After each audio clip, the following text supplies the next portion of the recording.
என் பெயர் பிரியா. நான் 24 வயது இளம்பெண். சமீபத்தில்தான் என் கணவர் அருணுடன் திருமணம் செய்து கொண்டு புதிய வாழ்க்கையை தொடங்கியிருந்தேன். எங்கள் வீடு கொஞ்சம் கிராமத்திற்கு அருகில் இருந்த ஒரு பெரிய பங்களா வீடு. அங்கு அமைதி நிறைந்திருந்தது. என் கணவர் அருண் அலுவலக வேலை காரணமாக அடிக்கடி வெளியூர் செல்ல வேண்டியிருந்தது. அவரது பெற்றோர் இல்லாததால் வீடு முழுவதும் நான் தனியாகத்தான் இருந்தேன். இது எனக்கு மிகவும் கஷ்டமாக இருந்தது. வீட்டின் பின்புறத்தில் ஒரு சிறிய லாயம் இருந்தது. அங்கு 2 குதிரைகள் இருந்தன. ஒன்று பளிங்கு போன்ற வெண்மையான நிறத்தில் இருந்த மேகம் என்ற குதிரை. அதன் பார்வை நட, பெரிய கண்கள், வெண்மையான முடியெல்லாம் என்னை மிகவும் ஈர்த்தன. சிறுவயதிலிருந்தே விலங்குகள் மீது எனக்கு அபரிமிதமான பாசம் இருந்தது. அதனால் வீட்டு வேலைகள் முடித்த பிறகு மேகத்துடன் நேரம் செலவழிப்பது எனக்கு மிகவும் பிடித்த பொழுதுபோக்காக இருந்தது. அதற்கு உணவு கொடுத்து அதன் முதுகை தடவி அதனுடன் நீண்ட நேரம் பேசுவேன். அது என் பேச்சை புரிந்து கொள்வது போல் தலையை ஆட்டி கால்களை தரையில் தட்டி பதில் சொல்லும். இந்த நேரங்களில் என் தனிமை கொஞ்சம் குறைவது போல் தோன்றும். ஒரு நாள் கனமழை பெய்து கொண்டிருந்தது. நான் ஜன்னல் அருகில் நின்று வெளியே பார்த்துக் கொண்டிருந்தேன். மழலைகள் ஜன்னல் கண்ணாடியில் விழுந்து ஓடுவதை பார்த்துக் கொண்டிருந்தேன். என் மனம் முழுவதும் அருளை நினைத்து இயங்கியது. திருமணமான புதிதில் அவர் என்னை வெட்டி வெளியூர் சென்றது எனக்கு மிகவும் வருத்தமாக இருந்தது. அப்போது என் மருமகன் ராகுல் என் அறைக்கு வந்தான். அவன் என் கணவரின் சகோதரியின் மகன். 20 வயது நிரம்பிய இளைஞன். ஆனால் அவன் முகம் இன்னும் சிறுவரைப் போலவே இருந்தது. அவன் என்னிடம், அத்தை, உங்கள் வெண்மை குதிரையான மேகத்தில் நான் சவாரி செய்ய வேண்டும் என்று தினமும் பிடிவாதம் செய்ய ஆரம்பித்தான். நான் அவனை இன்னும் ஒரு குழந்தையாகவே பாவித்தேன். சிரித்துக்கொண்டே அவன் பேச்சை ஒதுக்கிவிடுவேன். போடா ராகுல், உன் படிப்பை பார், குதிரை சவாரி எல்லாம் பிறகு பார்க்கலாம் என்று சொல்வேன். ஆனால் அவன் நாளுக்கு நாள் பிடிவாதத்தை அதிகரித்தான். என் அருகில் வந்து உட்கார்ந்து என் கண்களை பார்த்து, அத்தை, தயவு செய்து ஒருமுறை சவாரி செய்ய விடுங்கள், எனக்கு மிகவும் பிடிக்கும் என்று கெஞ்சுவான். அவன் குரல் மிகவும் மென்மையாக இருக்கும். அன்று மழை அதிகமாக இருந்ததால் நான் அருணை மிகவும் நினைத்துக் கொண்டிருந்தேன்.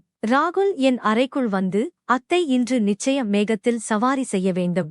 தயவு செய்து மறுக்காதீர்கள். மழையில் கூட சவாரி செய்யலாம் என்று பிடிவாதம் செய்தான். நான் சரி சொல்லும், என்ன செய்ய வேண்டும் என்றேன். அவன் சொன்ன விஷயங்கள் என்னை முதலில் அதிர்ச்சியில் ஆழ்த்தின. ஆனால் பின்னர் உண்மை தெரிய வந்தது. இப்போது என் முழு கதையை ஆரம்பத்திலிருந்து விரிவாக சொல்கிறேன். நான் திருமணம் செய்து கொண்டு அருணின் வீட்டுக்கு வந்த நாள் மிகவும் அழகானது. திருமண இரவு அறை முழுவதும் பலவித மனம் பொருந்திய மலர்களால் அலங்கரிக்கப்பட்டிருந்தது. வாசனை முழு அறையையும் நிரப்பியது. நான் புது மணப்பெண்ணாக ஆவலுடன், வெட்கத்துடன், பயத்துடன் காத்திருந்தேன். அருண் உள்ளே வந்தார். கதவை உள்ளிருந்து பூட்டினார். என்னருகில் வந்து அன்பாக பேசினார். அவரது குரல் மென்மையாக இருந்தது. அவர் என் கையை பிடித்து தன் காதலை வெளிப்படுத்தினார். என் உடல் நடுங்கியது. இதய துடிப்பு அதிகரித்தது.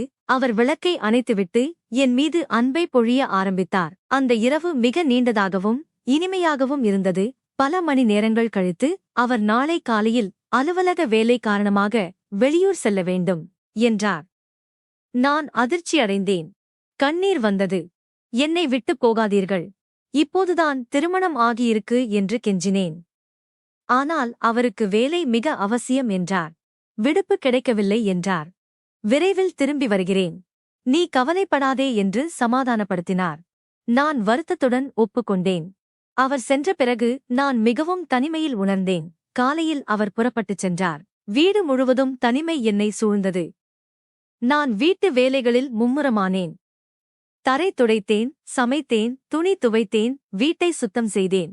காலையில் லாயத்துக்குச் சென்று மேகத்துக்கு உணவு கொடுத்தேன். அதன் மென்மையான முடியை தடவினேன். மேகம், என் கணவர் இல்லை, நீதான் என் துணை, என்னுடன் பேசு என்று பேசினேன். அது என் தோளில் தலை சாய்த்தது.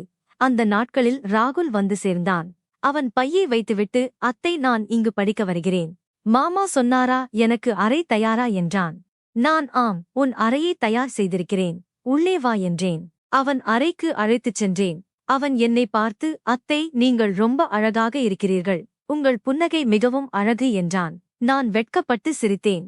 போடா, உன் படிப்பை பார் என்றேன். ஆனால் அன்றரவு விசித்திரமான சத்தங்கள் கேட்டன. அது ராகுலின் அறையிலிருந்து வந்தது. முனகல், மூச்சு வாங்கும் சத்தம், சில சத்தங்கள். நான் பயந்தேன். கதவை திறந்து வெளியே வந்து கேட்டேன். ஆனால் அவன் அறை கதவு மூடியிருந்தது. அடுத்த நாட்களில் அவன் தினமும் அத்தை உங்கள் வெண்மை குதிரையில் சவாரி செய்ய வேண்டும் என்று பிடிவாதம் செய்தான். நான் அவனை தவறாக புரிந்து கொண்டேன். அவன் என் அருகில் வரும்போது பதட்டப்படுவான். போனில் ஏதோ ரகசியமாக பார்ப்பான். இரவில் சத்தங்கள் தொடர்ந்தன. நான் அருணுக்கு அழுது போன் செய்தேன். விரைவில் வாருங்கள், தனியாக பயமாக இருக்கிறது. ஏதோ சத்தங்கள் கேட்கின்றன என்றேன். அவர் வேலை இருக்கிறது, சில நாட்கள் கூறு, ராகுல் இருக்கானே என்றார். ஒரு நாள் கனமழையில் ராகுல் லாயத்தில் மேகத்துடன் இருப்பதை பார்த்தேன். அவன் குதிரைக்கு பயிற்சி கொடுப்பது போல் தெரிந்தது. அவன் மேகத்தின் மீது ஏற முயற்சி செய்தான். நான் யோசித்தேன், ஒருவேளை அவன் உண்மையிலேயே குதிரை சவாரி பற்றிதான் பேசினானா? இரவில் அவன் போனில் குதிரை பயிற்சி வீடியோக்களை பார்த்து கொண்டிருந்தானா? நான் அவன் அறைக்குச் சென்று கதவை தட்டினேன். அவன் ஆச்சரியப்பட்டான்.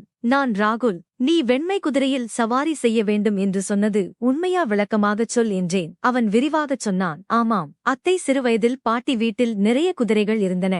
நான் அவற்றில் சவாரி செய்வேன். ஒரு முறை விழுந்து கால் முறிந்தது. டாக்டர் ஓய்வு சொன்னார். ஆனால் ஆர்வம் போகவில்லை. இங்கு வந்ததும் மேகத்தை பார்த்ததும் பழைய நினைவுகள் வந்தன. இரவில் போனில் குதிரை பயிற்சி வீடியோக்களை பார்த்து முறை கற்றுக்கொண்டேன். அதனால்தான் இரவில் சத்தம் கேட்டது. நான் பயிற்சி செய்து கொண்டிருந்தேன். மன்னித்து விடுங்கள் அத்தை என்றான். நான் என் தவறை உணர்ந்தேன். மிகவும் பட்டேன். கண்ணீர் வந்தது. மன்னித்துவிடு ராகுல், நான் தவறாக புரிந்து கொண்டேன். நீ நல்ல பையன், விலங்குகள் மீது அன்பு கொண்டவன் என்றேன். அவன் சிரித்தான். பரவாயில்லை அத்தை, நீங்கள் நல்லவர், இப்போது சவாரி செய்ய விடுங்கள் என்றான். நான் சிரித்தேன். அப்போது வீட்டு மணி ஒலித்தது. அருண் திடீரென திரும்பி வந்திருந்தார். அவர் என்னை அணைத்துக் கொண்டார். நீ பிடிவாதம் செய்தாய், நான் வந்துவிட்டேன். இனி வெளியூர் வேலை குறைவு, நம்முடைய புதிய வாழ்க்கையை ஆரம்பிப்போம் என்றார். அன்றிரவு அவர் என் மீது அளவற்ற அன்பை பொழிந்தார். நான் ராகுல் பற்றி அவரிடம் சொல்லவில்லை. எல்லாம் சரியாக முடிந்தது. கடவுளுக்கு நன்றி. நான் என் தவறை உணர்ந்து கொண்டேன். இப்போது குடும்பம் மகிழ்ச்சியாக இருக்கிறது. ராகுலும் மேகத்துடன் சவாரி செய்ய ஆரம்பித்தான். எல்லோரும் மகிழ்ச்சியாக இருந்தோம். நன்றி.